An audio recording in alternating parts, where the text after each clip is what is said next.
Oktyabr və noyabr ayının 3 bürcünün, yəni proqnozunu deyəcəm. Bu 3 bürcün həyatında oktyabr və noyabr aylarında bir sıra dəyişikliklər olacaq. Həyatının bu və ya digər sferalarında. Bu sevgidə də və maddiyyatda da bir sıra dəyişikliklər var, bir sıra şanslar var. Bu 3 bürcün həyatında, yəni özlərini dəyişmək üçün şanslar əldə edəcəklər. Yəni Pluton, Neptun, Mars və əsasən də Veneranın sizə himayə sizə edəcəklər.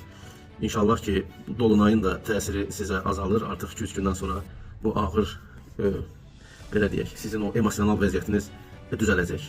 Bir balaca o depressiyaya düşmüşdünüz, bir balaca özünüzü yaxşı hiss eləmirdiniz.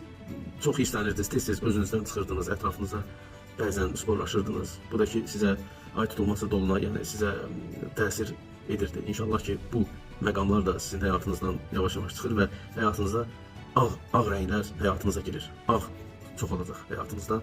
Oktyabr, noyabr, ümumiyyətlə ilin axırına qədər yəni dəyişim var. Yəni planetlər bunu sizə vəd edir.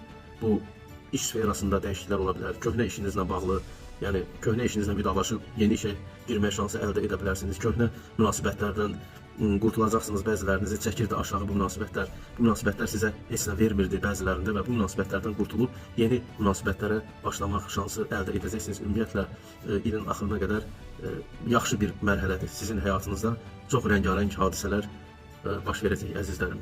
Özünüzü sıxmayın və depressiyaya salmayın. Və bu bürclərdən biri Buğa, ikincisi Qoç, üçüncüsü isə Şir bürcüdür. Hər birinizə uğurlar arzu edirəm.